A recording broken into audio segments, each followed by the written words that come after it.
Hello, I'm Dylan. And I'm Keon. And this is Trust Your Doctor, that podcast where the walls are made of gold, because this week we watched The Long Game. Written by Russell T. Davies. Directed by Brian Grant. Finally, a director with an easy-to-pronounce name. And aired on May 7th, 2005. Of course, someone will be like, it's not Brian Grant, it's Brian Grante or something. There's no E at the end of his name. It's an invisible E. Yeah. It's in white fonts on the white background. Anyway, I didn't know that this was written by Russell T. Davies until right now because I wasn't paying attention to the credits. Kind of surprised at that, actually, because it's not up to par with his other things that he's written for this season. Yeah, but to be fair, I was running through who wrote episodes this season in my head yesterday. I realized that I think Russell T wrote 8 of the 13 episodes this season. Nice. So I think this was one of those episodes where he was a little bit burned out. Probably. Because it is probably the weakest story of the season so far. Yeah, definitely. Before we start, I just want to mention last week we forgot to mention when the Bad Wolf meme appeared, which last week the helicopter with Von Staten, when it was landing, it had the call sign Bad Wolf 1, so we forgot to mention that last week. I don't think I even noticed that. And this week, because we're going to forget to mention it again, it appears on one of the TV stations, Bad Wolf TV. Yeah, I didn't notice that one either. So, still keeping up that Bad Wolf overarching plotline, I guess. Yeah, I guess. Anyway, so the story begins.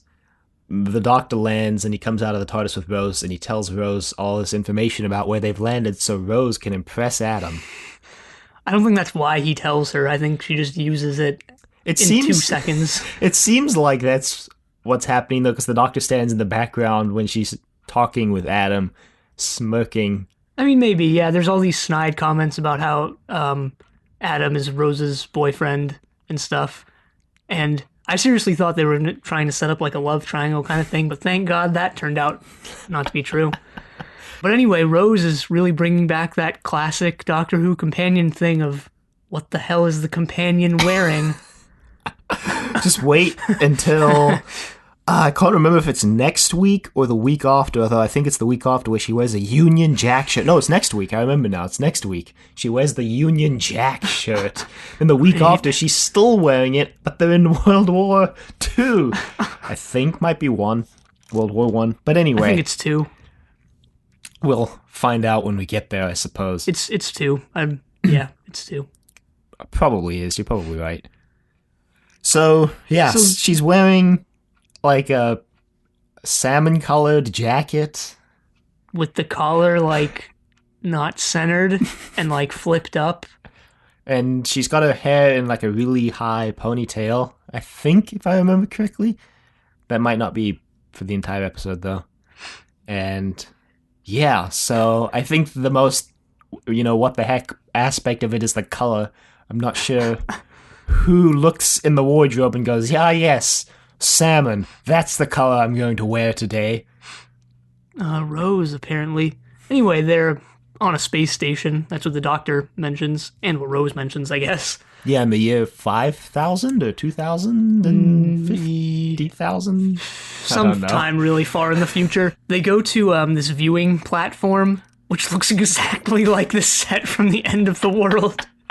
So pretty sure they just repurposed it for this. Probably. And the Doctor's like, look, the great fourth human empire, the great and bountiful fourth human empire. The peak of human civilization. I was like, nah, that was 1999. Obviously. No, not even close. But don't you remember The Matrix? 1999. I would not consider The Matrix the peak of human culture and ability. Well, you'd be wrong. I guess there's actually something else that I want to bring up about The Matrix, or that ties into The Matrix later on in this story, which was interesting. It was the most interesting part of this story, I think I know what you're talking about.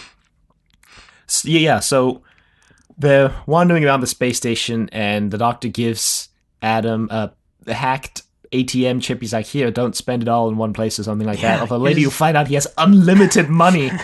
But yeah, he uses the sonic screwdriver to like hack an ATM. So, yeah, that's They're walking around and they're like in some sort of food court looking area. yeah, Try to get a Kronk burger, but they don't. And the doctor mentions how it doesn't really seem like the year, whatever year it is. 5,000, 5,200,000. Yeah, Nope, 200, just 200,000. Satellite 5, year 200,000. yeah. We didn't mention the satellite's called Satellite 5, which is the most original name that they've ever come up with for a satellite. And it doesn't really play into the story at all. It's just sort of there. So, yeah, they're on floor 139, I 183. think. 183? Yeah, pretty sure it was 183. Yeah, floor 6 is medical. Remember that much. And floor 500 is the top, so... Maybe it's just like one of those hotels that skips floor 13 and there's only like 3 floors, 6, 183, and 500. Those floors would be pretty big based on that exterior shot of the space station we got. Yeah, they would be. That'd be like a mile high, It'd probably. be like a Costco ceiling. It's true. Man, I haven't been to Costco in years. Yeah, I actually got to mention something completely unrelated. I got a Costco membership recently, and I haven't gone since I've gotten the membership. That's a good way to spend your money. Yeah. Anyway, so these people they're not allowed to go up or down floors. Yeah, they're sort of just stuck there, and the doctor meets 2 colorful characters when he's trying to figure out some information about where he is. Yeah, he meets Suki, who is, I guess, like a subordinate to the other lady, whose name I don't remember, even though she's way more important to the story. It was something that vaguely sounded like Katerina. I was going to say something that sounded like Carpathia, the ship. Oh, Kathica. Kathica, right. And the reason I mentioned Katerina is because there's a couple Katerina references. I don't Maybe know if the they entire- were intentional Well- Katerina references, Well, though. I think the airlock thing was. And, like, the fact that Adam only is there for 2 episodes, just like Katerina. No, I I don't think that was, I like, an don't think intentional that was an reference. intentional Katerina reference. I think there was probably a bigger purpose behind that. But, yeah, Russell T also said, kind of related, because I was going to say the floor thing reminded me a little bit of Paradise Towers, that Yeah, Russell kind of. T said he based this on a story he pitched to Doctor Who in the 80s that got rejected, so Weird. maybe playing into that Maybe whole that's he's why- getting burned out thing. That's why this is the weakest, because he's repurposing a really old idea. Maybe, and, like, a lot of the things in this episode felt like classic things the classic show did, like hiding the monster until the very end. Well, I guess the reboot does that too, but, like, And also, that's something that just keeps you watching for the entire episode. You're like, what's the monster going to be? Who's Yeah, the but villain going to be? the underwhelming reveal was totally classic series stuff, though. like Paradise Towers, when the guy's building up this big monster, and then it's just a box with some neon lights on the top. I'd actually say I enjoyed this less than Paradise Towers, to be honest. Paradise Towers was kind of fun. This was kind of fun at times. At times, but Paradise Towers was like the Doctor running around with the Kangs, getting, I guess, drawn into the local culture. Mel running around with Pex. Oh man, I forgot about Pex. Yeah. So Rose and Adam go off with the unlimited credit ATM card chip thing, which doesn't look like a credit card at all, which is what you would assume they use. It looks like they've actually gone backwards from the credit card to like a stick of, I don't know, Metal. What's old is new. Well, so that's actually, I guess, plays into the thing the Doctor's like, it seems like the human race hasn't advanced in 90 years. Yeah. And then it's revealed that Satellite 5 came online 91 years ago, so I'm sure As it's just soon a as he says coincidence. that, it's like, okay, Yeah. well, okay. I mean, maybe they could have dropped the 90 years thing earlier in the episode, so it's a bit more of a Yeah, mystery. because that reveal actually happens back to back. He goes, it looks like he hasn't evolved for 90 years. And then Kat goes like, oh yeah, Satellite 5 came online 91 years ago. And you're like, okay, well, thanks for making a mystery and then immediately spoiling the mystery in the next sentence. Oh, God. Oh, yeah, we didn't mention that Rose drinks a beef-flavored drink. A beef-flavored slush puppy. Yeah. Sounds, Disgusting. Yeah. I don't even know what beef tastes like. So. Oh, man, you're missing out, I guess. Am I really, though? I mean, you're missing out on the flavor of beef, whether that's a good thing or a bad thing. It's still a thing. I mean, I guess you're not wrong. So Adam and Rose, Adam's doing the thing Rose did in The End of the World. Was like, wow, it's just everybody's gone. It's so weird. And Rose is like, here, use the superphone to call home. But not to the extent that she was. Yeah, well, because Adam worked in a vault with alien technology, so he's not surprised that aliens exist. I'm pretty sure his time working in isolation in that vault has completely destroyed any semblance of human emotion that he might have. Well, maybe not. Not all of it. No, not all of it. It's just my jab at one of my many jabs that I'm planning on making at Adam, because he's one of the worst companions on Doctor Who. Well, so I'm pretty sure that was intentional. Yeah, you're not really supposed to like him, and it worked. I actually really disliked him. Yeah, well, I'd go so far to say that he might be worse than Adric. Possibly. I think him and Adric are bad in different ways. I think Adric was bad because he was played by Matthew Waterhouse. Yeah, well, yes. Yes. That is one. Well, that's about 90% of why Adric was bad. I was going to say part of the reason why Adric was bad was because he didn't have a lot of character at all, and what character he did have was him being annoying and rather arrogant at times. Yeah. Whereas Adam actually has a character, and that character is he's super selfish and is trying to, I guess, profit off of the Doctor taking him to the future. So you dislike Adam for different reasons than you dislike Adric. So yeah, I guess. And I mean, to be fair, I think maybe he doesn't go. Maybe he doesn't. I'll talk about it later. Okay, yeah, save it for later when we reveal what happens to him, although I feel like everybody listening to this already knows. But anyway, Rose and Adam are talking, and Adam calls home, and he slyly, but not very slyly at all, slips the phone into his pocket, and they go back to meet up with the Doctor, and they go into this room with Kathika and Suki, where, well, Kathika basically sits in a chair and has a laser beam beamed directly into her brain. Yeah, so her forehead opens up, revealing she's part mechanical, and she downloads some information, which is what the laser beam is. Yeah, so the Doctor says that the information is, they're using, so there's the person in the chair with the beam in her head, or his head, and then there's people sitting around the chair with their hands on some panels, and the Doctor says that all the information is being beamed through Kathika, but it's first coming through the people sitting around. So the people sitting around her are processing individual strands of news, I guess. So one person's doing the one channel, or it's like so torrenting on. Directly into your brain. Yeah, and then so it goes through Kathika, and then it gets, I guess, beamed out into space, or vice versa. The Doctor's a little unclear on which direction this energy is flowing. It doesn't really matter that much to the overall story. We didn't mention that the Doctor, not tricks, but Kathika and Suki assume that he is some sort of inspector or whatever. Another classic series thing. Well, mostly the second Doctor in the Power of the Daleks. And a couple other instances too.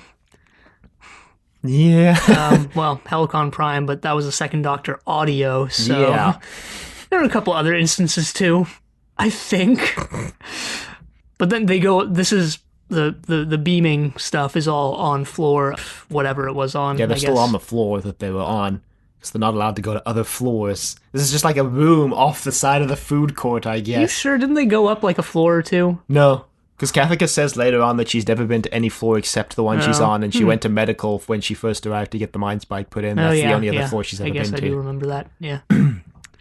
The mind spike. Yeah, it's got a really intimidating name. And it's pretty okay quality CG. Actually, better quality CG than the Jagrafest was later. Yeah. So, So Adam's pretty impressed with this whole process. He's like, "Whoa, could learn anything from this." well, we also forgot to mention that both Suki and Kath can make a note that putting bias in the news is against company policy, but also against the law. So that means it's a pretty good company policy because it aligns with the law, I guess. Yeah, we didn't mention that they're part of like some news agency. Yeah, Satellite 5 is like the hub of all the news in the Empire, I think Kathika says. So all the news in the human empire is going through Satellite 5. So when the Doctor mentions that it seems like the human race hasn't advanced in 90 years, and Satellite 5 came online 91 years ago, you realize it's because everybody's being fed, to quote the president, fake news. Yeah, I wonder whose idea it was to feed all the news through one channel. Probably the Jagrafesses, or the consortium of banks that's Yeah. funding it. Probably. Yeah, this serial is actually weirdly, like, prescient about what would be happening in the future, because later on, I think the Doctor mentions that if you, or it might even be, the editor says this, where if you Don't put all your eggs in one basket, basically. well, yes, but also, like, if you put just enough fear into people, it's really easy to keep the borders closed. Oh, I thought you were talking about the 2008 financial crisis. Yeah, because Kathika, the Doctor asks Kathika why there's no aliens on Satellite 5, and the out-of-world explanation is know. because we didn't have any costumes, probably. But Kathika's like, Or well... enough CGI budget. Kathika's like, well, I don't really know. So when the editor says later that if they just spin the news just right and create just enough fear about alien races, then it's really easy to keep the borders closed. Which is what our president based his entire campaign on. So that's kind of weird that he used a Doctor Who plot to run his campaign. I mean, yes, I'm being terribly reductionist for the sake of comedy. it's all for the sake of comedy. I mean, why else do we do this show? All for the sake of those 1% of jokes that actually land. Anyway. We're in the 1%. So the Doctor and Rose are like, well, what's going on? Because Adam's like, I'm a bit overwhelmed. I'm going to go sit on the observation deck. Wink, Yeah. wink. Sure. So he goes to the observation deck and accesses the computer and asks for some reason, information on the microprocessor instead of what any person who's actually looking to profit this on would look for, which is every World Series since 2005. Yeah, at first I thought it was weird that he was asking about the microprocessor, but then I realized he asked about its history from like 2000 something to the present, which is like a couple 100,000 years. Yeah. Well, so apparently in the comic in which he comes back and serves as a possible redemption story, I don't really know, it's revealed that apparently Adam, the reason why he was looking up information about the microprocessors because he found out that his mom was dying and he wanted to save her by basically stealing technology from the future. Huh. Might have been a cool thing to put in this story, but Yeah, but then you would have felt bad for him. yeah, and then the Doctor kicking him off at the end, spoilers, wouldn't have worked as well, I think. Maybe. I don't know. So anyway, yeah, he's recording a voicemail message with the stuff, but then the computer's like, He does it in the most suspicious way possible, too, though. He calls his parents, I guess, and he's like, this is going to sound weird, but don't erase this message. Whatever you do, don't erase this message. He's really lucky his parents aren't home. Like, if his mom had been at home and picked up the phone, like, Mom, I need you to, Can I leave a message? yeah, can I leave a message? His dog is home. The dog You should get that have picked vital up the info phone. that Adam has a dog. Well, his mom has a dog, because Adam's been living in the vault for his 6 mom has a months. dog. Could have been his dog that he just foisted on his parents when he went to go live in Utah. Mom, I'm just going to go live in Utah. So, meanwhile, Rose and the doctor are looking at a computer panel. Compelling. Compelling television viewing, this is. Anyway, there's an announcement that someone in the room is going to be getting a promotion, and Catholic is like, please be me, please be me. And one thing you never do around your coworkers is like, it's gotta be me, I deserve this promotion more than anyone else here. Okay, so we forgot to mention that the editor has been looking at computer feeds and he's like, something's wrong, and you think he's going to be like, oh, the doctor's the wrong person. Nope, turns out it's Suki. We don't know who he really is yet, but we just see these scenes of him in sort of a cold control room with some dead-looking frozen people sitting at computers. Yeah, when I saw the editor, I was like, hey, is that Simon Pegg? And yeah, it is Simon Pegg.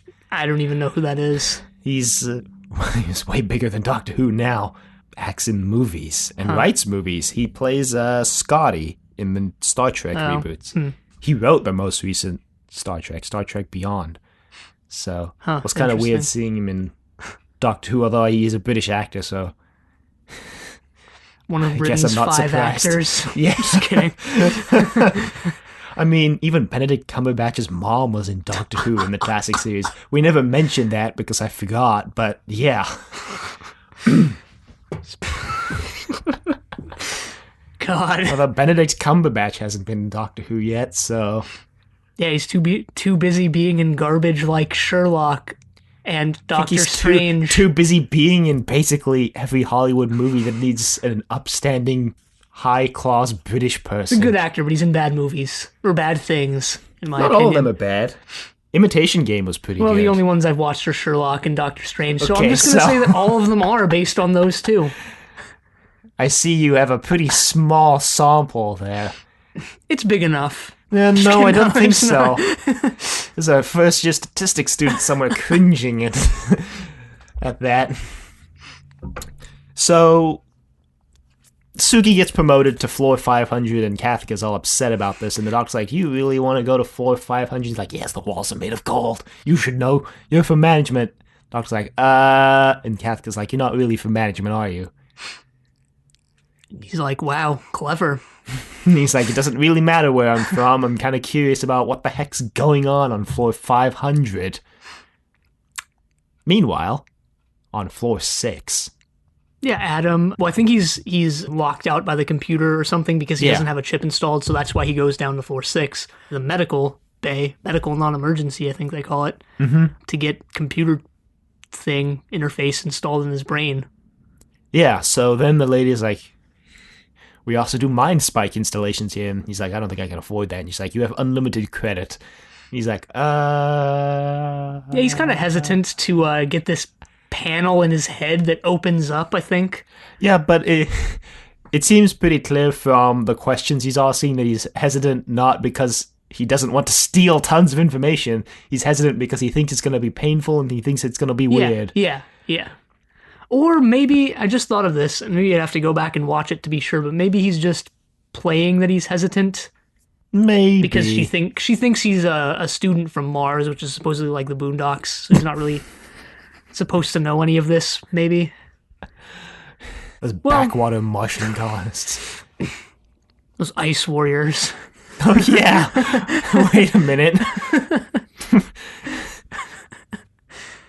But when he's actually on the operating table, it is pretty clear that he's pretty hesitant to go through with this operation, even though it's apparently painless and really quick. Takes 10 minutes. What if she just told him that to make him go through with it, and he was actually under for like 5 hours? Takes the doctor and Rose 5 hours to get to floor 500. It's a long elevator. Suki seems to do it in like 3 minutes. Maybe she took the stairs. No, she took the elevator. Maybe she took the elevator up one floor and then took the stairs. No, because you see the numbers go up. The doctor and Rose are standing outside the elevator watching the numbers go up. Maybe it's just her imagination. Maybe she's actually on the stairs and she's just like, man, I really wish I was on an elevator now. So she mentally channels herself into a mental space where she's in an elevator. But how does that affect the numbers that the doctor and Rose are seeing? I don't know. It just does. See, there seems Anyway, to be a critical flaw in that plan. Suki gets up to the Top 500th floor. floor, and She finds a burned out corpse guy, and a bunch of other corpses. she goes, "Whoa, these walls aren't gold." These corpses are pretty nice, though. Nice touch here. Great decoration. I'm not sure about the decor. Anyway, she's like, 20th century goth. because it's really cold up there. She goes. Actually, I don't think she reacts to the cold at all. Come to think of it, She goes to the room with the editor in it because the light's on. Seems to be the only room nearby. This floor seems pretty small. Well, it's the top of the space station, so I mean, I guess it doesn't really. Yeah, maybe I it's don't know. tapered at the top, like to a point. I don't know. Nah. So she's talking with the editor. The editor's like, "You've been lying. You're not some rando who got here because her sister needs to pay for medical school. You're actually part of some terrorist organization called Freedom Force or something. Weren't they just The freedom fighters, I fighters guess." trying to free the galaxy/universe from the tyranny of Station 5? Jaggerfest. Yeah, probably. So she's like, "Who's your editor-in-chief?" And he's like, "On the ceiling." And then she gets eaten. We don't see the Jaggerfest yet. Well, I don't know if she gets eaten, but she gets killed. Yeah. Rip Suki. I was going to say probably doesn't get eaten considering the skeletons, but maybe the Jaggerfest just ate all the flesh and didn't eat the bones. Well, so we see Suki still in a bodily form later, so she seems not to have been she actually eaten. doesn't get eaten here, but I mean, maybe she gets eaten later After on. the Jaggerfest explodes. Maybe she gets eaten by someone completely different. We don't know. Cannibals. Like those cannibals from Firefly just come flying by and they're like, "Hey, look, some frozen preserved bodies for us." But they won't be frozen anymore because... Well, yeah, I guess they won't be frozen. ducks. So maybe they're just spoiled, rotten human bodies. Even better. No, I don't know. Yeah. The Doctor and Rose are examining a computer The prince. panel. The prince. The blueprints. No, the prince from season 1 from Marco Polo. The ones that Ian bent over to examine. Ian examines the prince. Man, can you imagine this story in the form of a reconstruction? The Doctor and Rose Jesus. examine the blueprints. Anyway, so they're like, "Well, there's eating ducks," and then Kathika's like, "Wow, you've got access to the system, all of human knowledge, everything about every stock market ever, and you're looking at heating vents." And the Doctor's like, "Yep.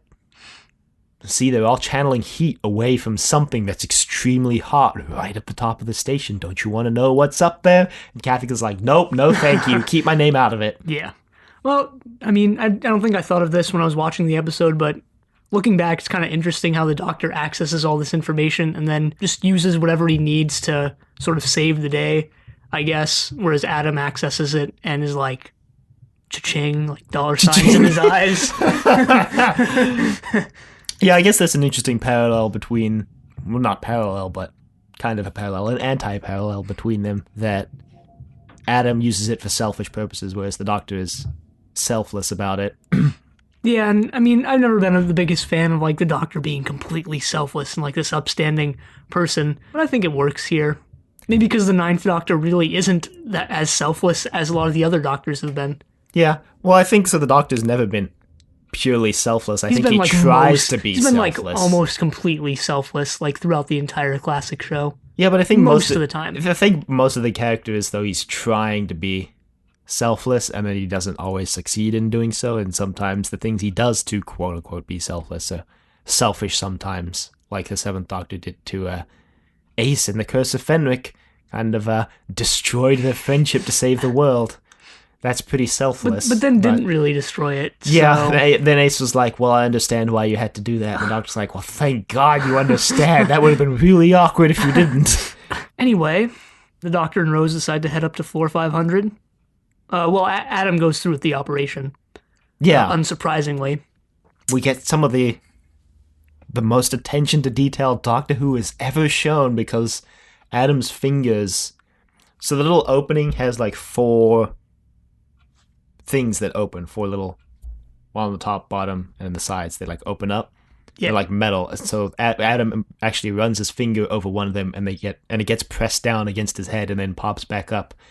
So that was like the most attention to detail I've ever shown on this show, especially since the thing was CG. There's even a little sound effect that plays when he clicks it. It's like a clicking sound. Huh. I completely didn't notice that. Yeah.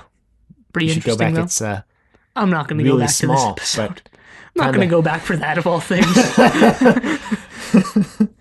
But I was like, I appreciate that they actually did that. Appreciate that there's actually a continuity advisor now. I mean, Yeah, there's it's probably not always... Ian Levine. Fan extraordinaire. Anyway, you can customize the trigger to open the panel, I guess. Yeah. But the default one is a snap of the fingers.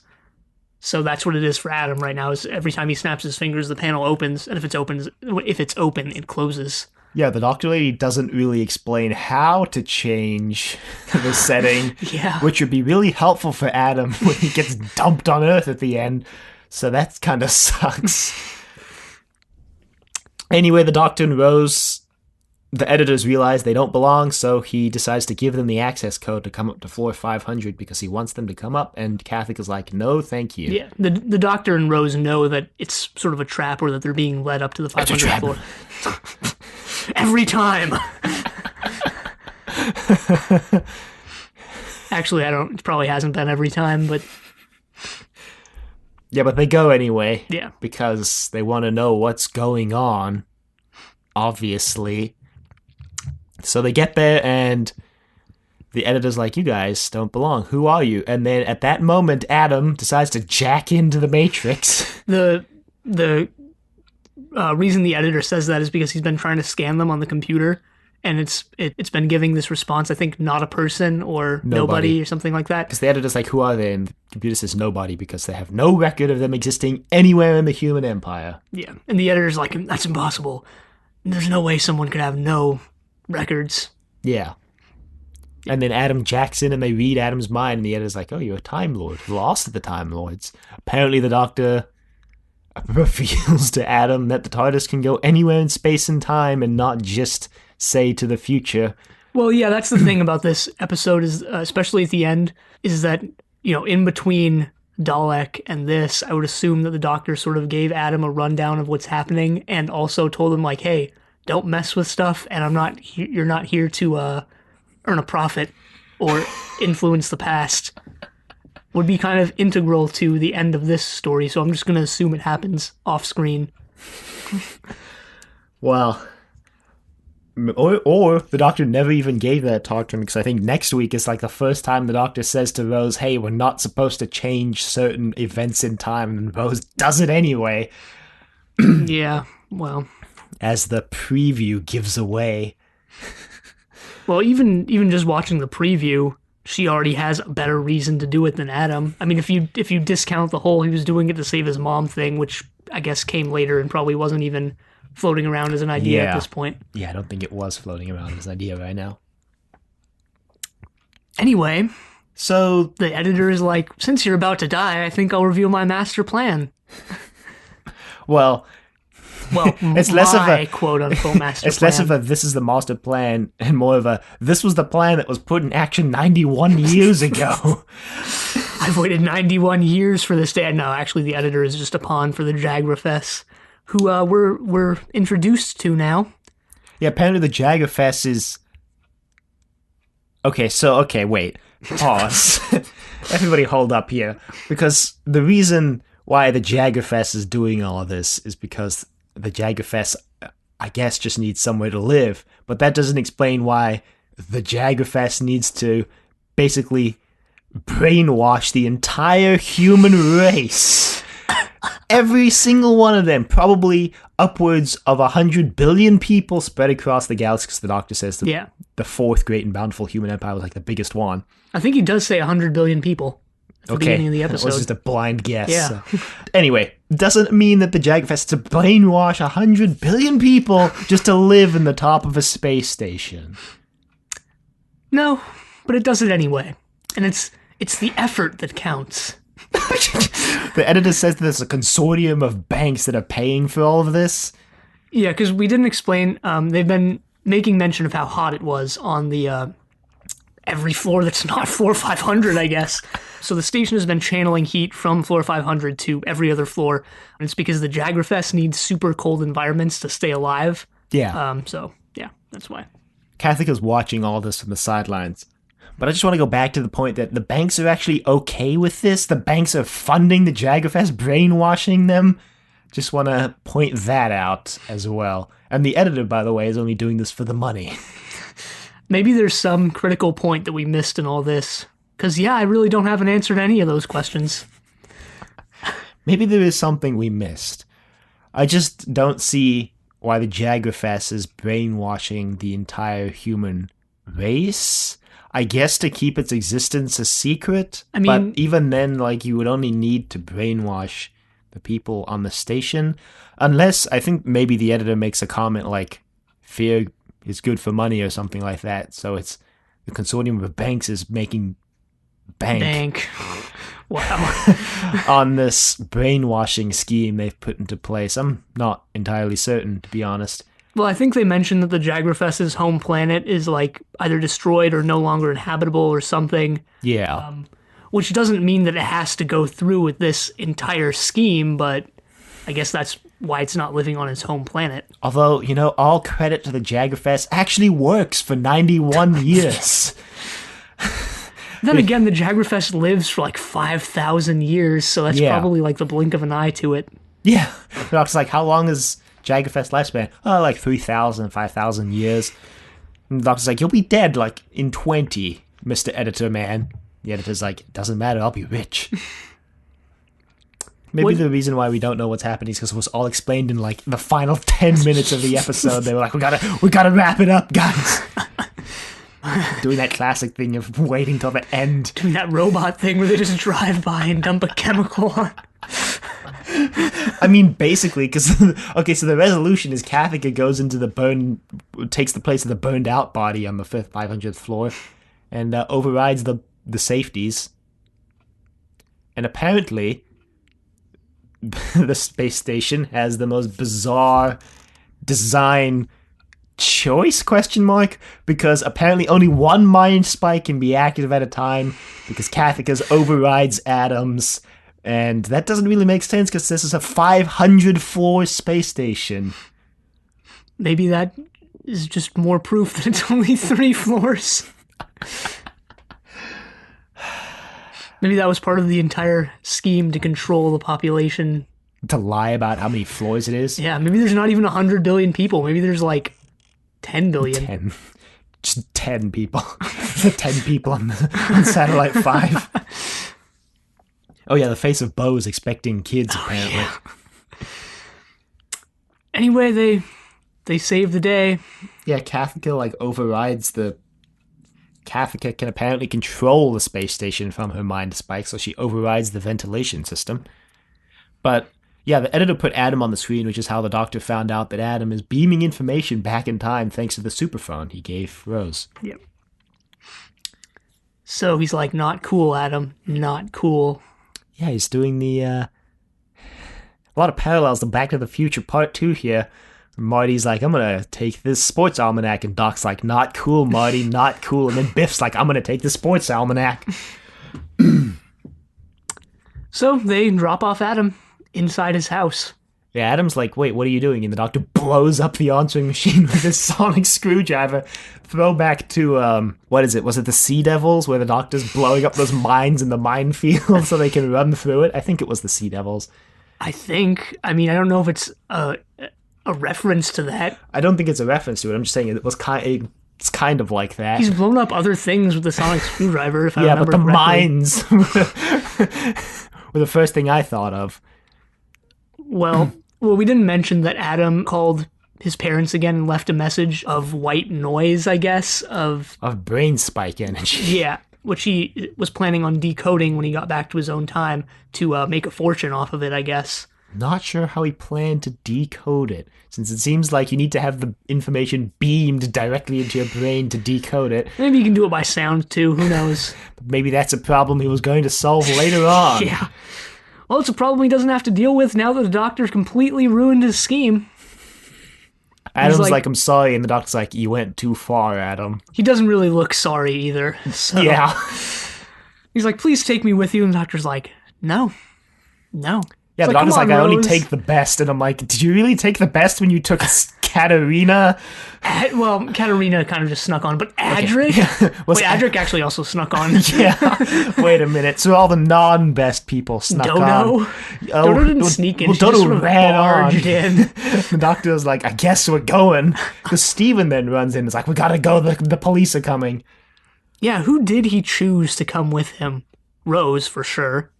Well, he chose Vicky, I think. Ian and Barbara kind of just barged in with Susan. Yeah, but Ian and Barbara turned out to be the best, so... Yeah, that's true. It was a real good choice there. Yeah, who has he chosen? Well, yeah, besides Rose. Jamie? Possibly? I don't remember, honestly.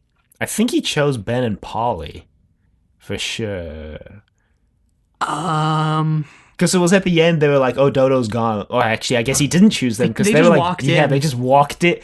Jeez, TARDIS door needs to be locked more often. Let's think. How did Victoria board the TARDIS? Oh, God. We really got to dig deep for this. Yeah. He didn't choose Liz. Liz was just assigned to him. So Liz was didn't Joe. really go anywhere in the TARDIS either. Yes, Joe was also kind of just assigned to him. Sarah Jane. Kind of chose Sarah Jane. He did kind of choose Sarah Jane, yeah. I think she might have been the Leela? first one that he actually chose, but... Yeah, possibly, unless maybe Zoe or Victoria, because I don't remember how they boarded the TARDIS at all, to be honest. Yeah. Did he choose Perry? He didn't choose Mel. It was kind of a No, he didn't predestination paradox going on with Mel boarding the TARDIS, actually, now that I think about it. Yeah. Kind of chose Ace, I think. Yeah, I think he did choose Ace, because Mel was leaving and Mel was like, hey, you could take Ace with you, and the doctor's like, come on, Ace, you want to come with? Yeah, yeah. So the ones he chose for sure were Ace and Sarah Jane. Probably, or Were maybe the a best. couple more. Yeah, I guess. Anyway, so then Adam makes his case to Rose, and Rose is like, no, and leaves with the doctor. And Adam's mom comes in, and he's Snaps like, her fingers. I'm back, Mom. She's like, oh my God, I'm so glad to see you. Been 6 months. And she's like, it's been 6 months, but it seemed to just go by like... And his little head portal thing opens. Or you don't see it open. You just see his mom's reaction. Yeah, I gotta say about that CG budget. They did it a couple times this story. Yeah. I feel like part of the reason why they didn't reveal the Jaggerfest earlier was also because they needed to save that CG budget. Well, I mean, we can talk about how bad the Jaggerfest looks anyway. It looks kind of just like a Looks blob. like Jello. Looks like a Jello blob on the ceiling. It's kind of weird that they chose the most difficult thing to create CG of to make the Jaggerfest out of. Weird non-Newtonian fluids are the hardest thing to animate like that, to computer animate, besides actual water. So it's kind of weird that they chose that to make the Jaggerfest out of, since it was going to be difficult to look good even if they had I mean, maybe they a designed... ton of time and money to do it. Maybe they just didn't. designed it beforehand, and they're like, well, we're using CG for this, so... Yeah. Might have actually looked better if they made it a prop, though, but Maybe they designed it before they...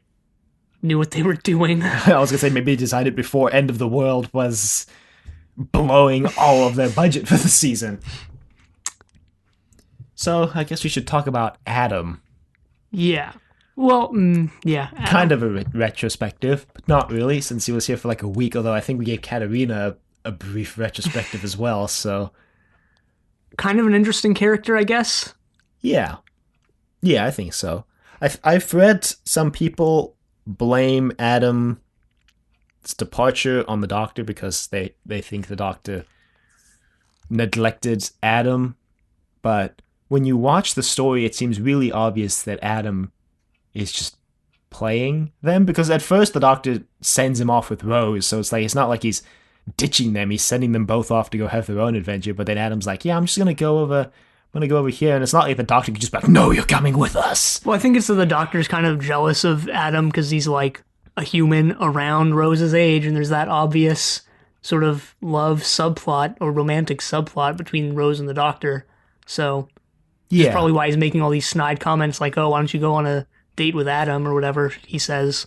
yeah. He's like, "First date, have fun," and she's like, "I'm gonna slap you." Yeah, it appears that Rose doesn't share those feelings for Adam that Adam does for her. Adam also makes a note of this later on, where he says, "It's going to take a far better man than me to come between you and the Doctor," which can be taken, I guess, both ways, non-platonic and platonic. Yeah, I guess. But pretty glad they didn't follow through with a love triangle type thing and just decided to kick Adam off because, Yeah, if they're going to do a love plot... I know there's a love triangle later on in I think the 10th or 11th Doctor. Oh, yeah, I guess. Kind of. If it's the one I'm thinking of. But anyway, if they were going to do a love plot, I prefer they didn't do a triangle. Because those generally don't work out well. A hexagon. Yeah, hexagon. That would be brilliant. Because love triangle never really works out well for anybody involved. Typically, from what I've seen. I mean, I'm trying to think of other things I've watched that have love triangles. Well, Star Wars. But then when it's revealed that it's incest, they kind of just back off. Maybe they should have revealed that Adam was Rose's long-lost cousin or something. Oh, God. That would have been a bad idea. Make everybody related to Rose. Yeah. Good plan, buddy. No, I don't know what exactly the purpose was in bringing Adam aboard and then kicking him out next week, like from a Russell T show running the show standpoint. I'm not sure why he would introduce a companion and then kick him off next week. Because the Doctor hasn't really kicked anyone. He's never followed through with kicking anyone off. Oh yeah, he kept threatening to kick Ian and Barbara off, and then the one time he actually tried to, he got captured with them in the Reign of Terror. So that was a good time. So this is the first time it's actually happened. Yeah, and I guess maybe the point is to show that the Doctor and Rose are like, quote unquote, two peas in a pod. They're basically made for each other. It might also be, I guess, like a primer for 2 weeks for us when Jack Harkness gets introduced and then goes on one trip in the TARDIS, but he doesn't get kicked off. But he's a much more interesting and way more likable character than Adam. So maybe it's a ploy to kind of say like, okay, well, not everybody not works, everyone's gonna stay, and not everybody sticks around. Yeah. So just, be ready. Thing is, I really thought this wasn't the last we had to see of Adam, but apparently it is. Apparently he doesn't come Adam's back in gone. the show. He had his 2 episodes of glory, and then he was gone. Yeah, glory, but Glory with a capital G. yeah, I guess that's Adam.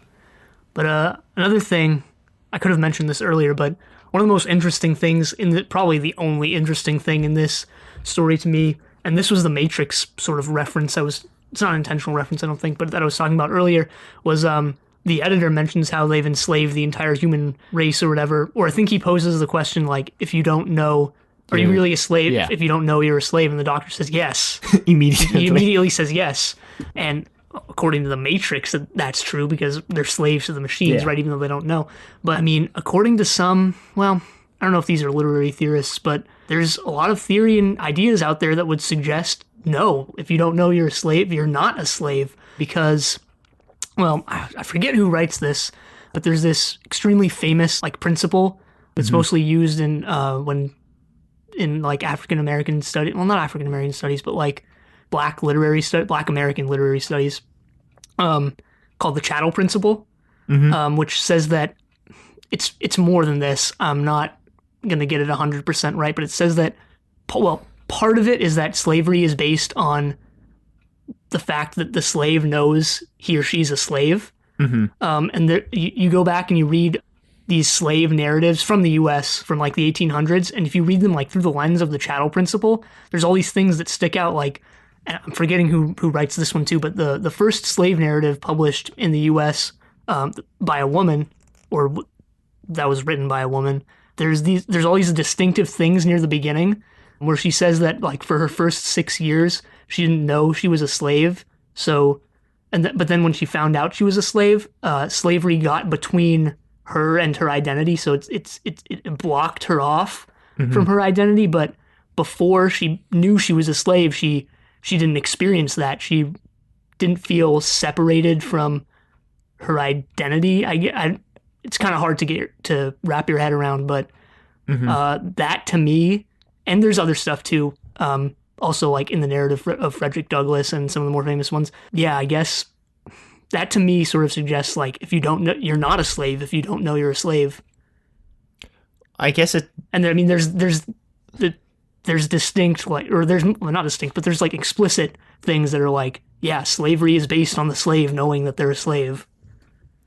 Well, I mean, I guess American slavery is different from like slavery worldwide, though. So yeah, I don't know. Yeah, that's what I was going to say. Is that there's different kinds of slavery, and it all depends on what kind of slavery you're doing. Because there's wage slavery, which is a way lighter form of slavery, but isn't that just like American slavery?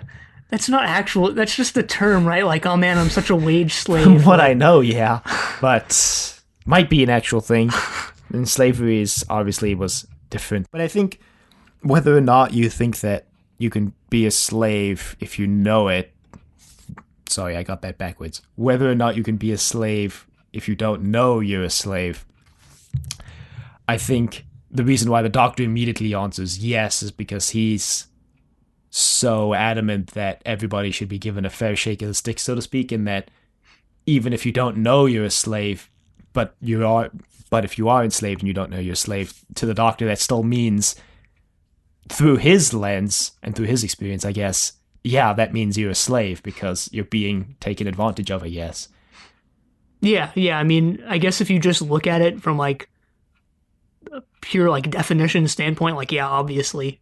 Yeah. I just wanted to bring up that there are a lot of other ideas out there about this concept. Yeah, I mean, I think it also view too. I think it also ties into something you mentioned 2 weeks ago, might have been 3, where you were talking about how everybody brings their own experiences to the table when they read a work, and that can affect how you interpret a work. And that, I mean, that's not necessarily just limited to like literary things you're reading. Can be, your different experiences will affect how you perceive an actual event in real time. So that can, I think, affect. Okay. I think that can affect whether or not you agree with. Yeah, if you agree that you're a slave when you don't know it, or vice versa. Sure. Anyway, I appreciate a lot of the ideas the story tried to bring to the table. I don't. I only appreciate that one. Well, I guess, okay, appreciate is the wrong word. I liked some of the ideas the story tried to bring to the table. Like, I liked the idea of a companion being kicked off for once. Because I think... Okay, yeah, I appreciate that idea too, I guess. I also liked that the story tried to do like a commentary on, I guess, bias in the news. It didn't do it very well, but it tried to. But I think this whole story was brought down by the fact that it was trying to do like a really heavy commentary on how the news can affect people and how the news changes how you think, while at the same time also trying to make Adam really unlikable so that when they kick him off at the end, it's not out of nowhere. I thought it was brought down by a lot of the stuff the classic show was brought down by, like just bland looking corridors, not much going on setting wise. They're on a news space station. Well, so a new space station, I think, is a rather novel idea. It's not something that I think you would think of immediately, but it's not... I think the reason why it fails is because it doesn't look like a news space station. It doesn't look like distinguishable from just a regular space station where people live and work. They pretty much just tell you, like, this is a news station. There's nothing really distinct about it that indicates it's a news station other than just saying it like every 20 It's seconds. that old show versus tell axiom. Yeah. And they had no showing and only telling. Although perhaps maybe the reason why the space station is so bland, and this might be a really minor spoiler, is that like the Ark, the space station will return in a different capacity, although it's the same station. Wow. I might as well just stop watching Doctor Who now that I know that. Yeah. That's the end of the most recent episode of the show. Satellite 5, and everyone was like, what the hell? No. But yeah, so maybe the reason why it's so bland is because Russell T was like, we can reuse this. We can do the Ark thing. The Ark. I think they did reuse the set from the end of the world, or at least that one part of it. Well, so I guess this is a good place to wrap this up, but this story was when they discovered that they could film 2 stories at the same time if they planned them out, and this kind of brought up the concept that Russell T uses a lot for the next 3 seasons. Well, not a lot, like once a season for the next 3 seasons, which is a companion light and a Doctor Light episode. So a Doctor Light episode where it's mostly focused on the companion, and then a companion light episode where it's mostly focused on the Doctor. And the reason why they would do that for the next 3 seasons is because Russell T realized that if you had 2 episodes like that, you could film them at the same time because you wouldn't need one of the actors for basically all the studio blocks on the one episode. And the reason why he realized that is because they were running so behind on filming for this season. They had to. I think they started filming this during the filming of The Empty Child and The Doctor Dances. Might be the other way around, but there was some overlap in the filming schedules. So, It's pretty interesting. Anyway, I guess that wraps up The Long Game. A name which I still don't understand, by the way. Maybe it's because the Jaggerfest is playing The Long Game. I don't know. Playing this game for 91 years.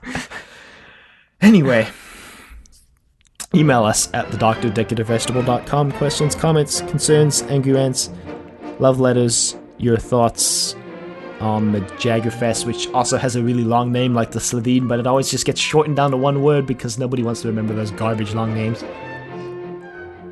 And you can find us on YouTube, Google Play, and Apple Podcasts, all at Trust Your Doctor. Leave a rating if you like the show. Check us on Facebook, Trust Your Doctor, like us on Facebook. Also check us out on Twitter at TYD Podcast and follow us on Twitter. And next time we're watching Father's Day. But until then, the end.